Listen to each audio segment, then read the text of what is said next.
Le tranchage est l'une des étapes les plus importantes de l'impression 3D. Aujourd'hui, on va parler de c'est quoi un trancheur, comment est-ce qu'on peut s'en procurer un, puis comment est-ce qu'on l'utilise. Donc sans plus tarder, on roule l'intro, puis on rentre direct dans le sujet.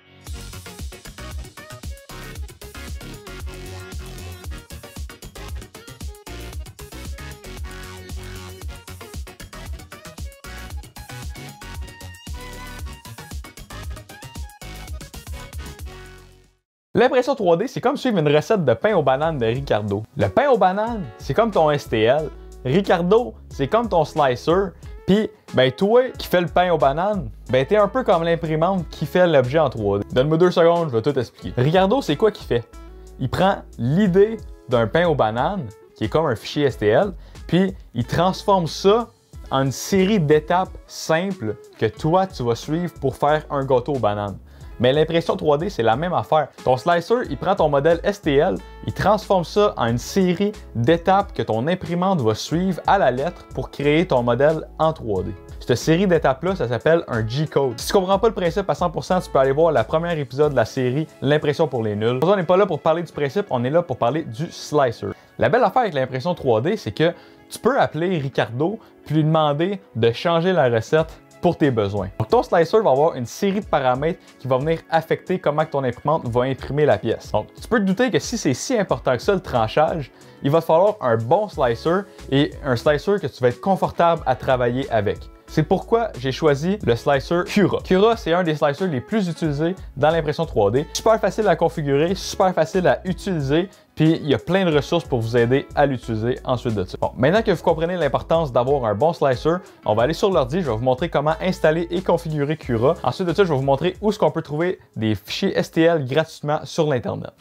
Donc, premièrement, on va aller dans la section logiciel du site Ultimaker pour aller downloader Cura. Pour ce faire, vous pouvez simplement écrire Cura Download dans votre barre de recherche ou simplement cliquer le lien dans la description.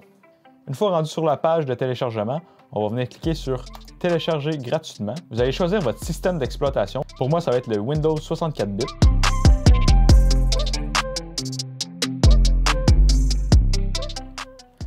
Bon, ensuite de ça, une fois que la download est complétée, on va être accueilli par le wizard d'installation. Donc, on va venir faire Next, I agree. Ça va être où c'est que ça va être où c'est que Cura va être installé sur votre ordi. Vous pouvez changer ça comme vous voulez. Je vais laisser ça comme que c'est.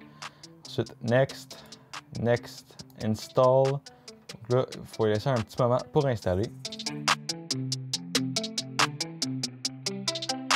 Une fois que ça va être terminé, ça va nous accueillir avec cette page. On va faire Finish et Cura devrait se lancer automatiquement.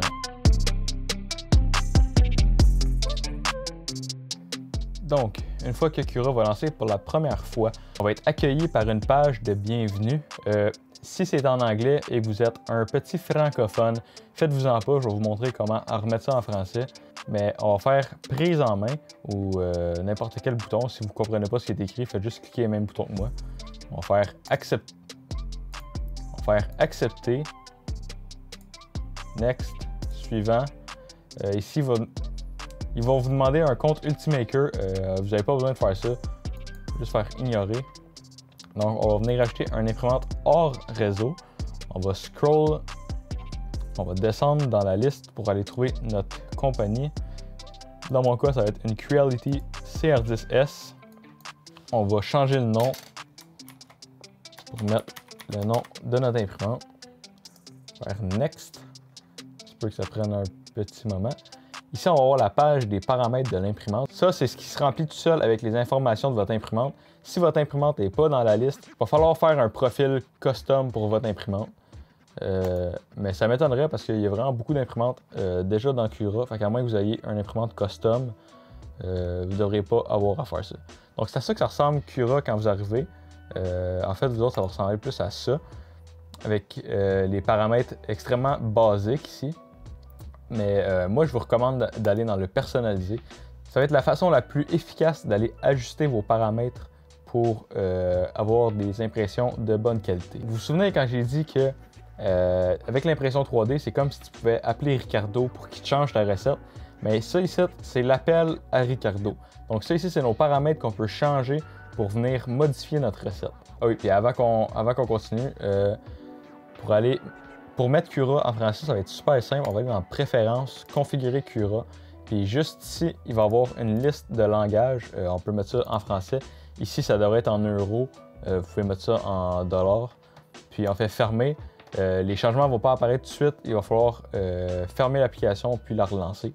On va faire un petit tour vite des paramètres de Cura.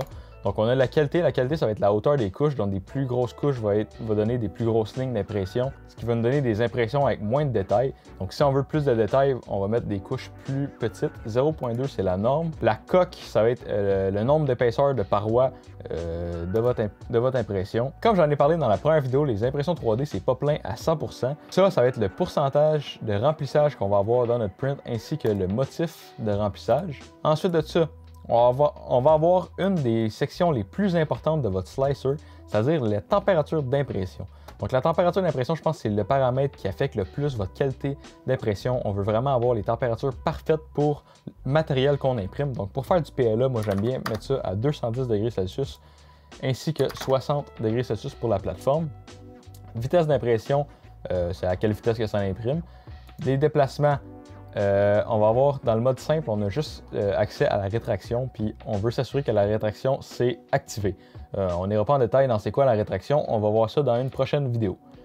Le refroidissement, si vous vous souvenez bien dans la première vidéo, le refroidissement c'est très important parce que ça sert à venir faire durcir votre plastique en fusion qui sort de votre buse tout de suite après que ce soit fait imprimer.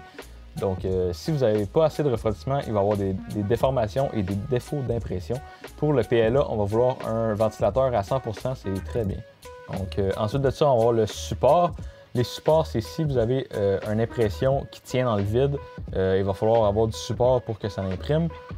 Et l'adhérence du plateau, on va laisser ça sur une jupe pour l'instant. On parlera des différents types d'adhérence dans une autre vidéo. C'est pas très grave.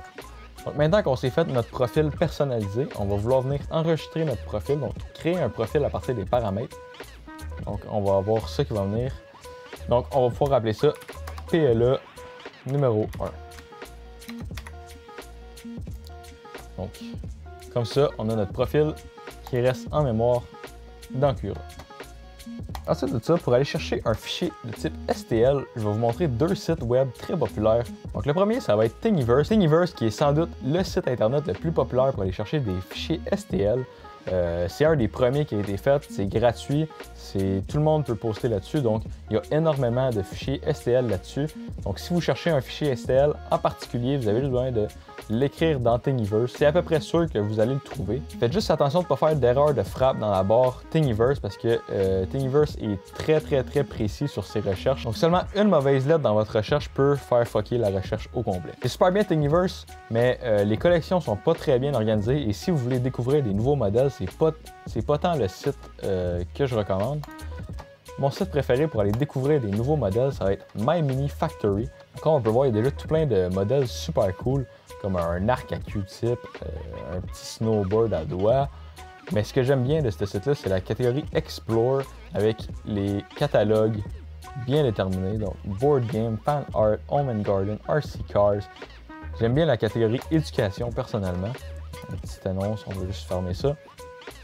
Donc, en éducation, on a tout plein de sous-catégories. Ici, on peut avoir un modèle d'un moteur à combustion, des boats, des ball joints. Tiens, on va faire un Groot. Pourquoi pas? Un petit Groot. On va faire Download. Et là, on va voir que notre STL va apparaître ici. Ce que je vous recommande de faire, c'est d'aller le voir dans le dossier. Et moi, je vous recommande de prendre vos fichiers STL et de les mettre dans le même dossier. Sur Windows, on est chanceux, on a une section qui s'appelle 3D Object. Donc, on va venir mettre ça là-dedans. On voit que j'ai déjà plusieurs modèles d'éparpillés là-dedans. Donc, on va laisser ça là-dedans. Donc, dans Cura, pour venir mettre notre modèle, c'est aussi simple que de cliquer en haut à gauche sur le petit fichier. On va aller dans Objet 3D, Baby Groot, Open. Et là, on voit que notre Groot vient d'apparaître sur l'écran. Donc tout ce qu'il nous reste à faire, c'est découper. Le temps de découpe va varier en fonction de comment puissant est votre ordinateur. Et juste comme ça, donc on a 7h52 minutes, 48 grammes de filament, 16,14 mètres de filament. Donc c'est ce qu'on va faire, c'est qu'on va venir enregistrer sous fichier Si vous avez une carte SD d'insérer dans votre ordinateur, ça va dire enregistrer sous carte SD. Mais là, j'ai pas de carte SD d'enregistrer. Donc, on va venir enregistrer le fichier qui est un G-code. On se souvient, la recette de Ricardo. Donc, on va venir enregistrer ça sur notre carte SD. On va amener ça à l'imprimante, puis on va pouvoir imprimer notre premier modèle. Mais ça va être le sujet de la prochaine vidéo. Dans la prochaine vidéo, je vais vous montrer comment préparer votre imprimante à l'impression 3D, comment débuter l'impression et comment ajuster ensuite vos paramètres pour avoir l'impression optimale. Donc, si tu t'es rendu jusqu'ici dans la vidéo, merci beaucoup. N'hésite pas à t'abonner parce que je fais tout plein d'autres vidéos. J'essaie de poster 1 à 2 fois par semaine. Je fais des revues de filaments, je fais des vlogs de réparation des machines et je fais du contenu éducatif comme cette vidéo. Donc, laisse un like, puis on se revoit dans la prochaine vidéo. Ciao là!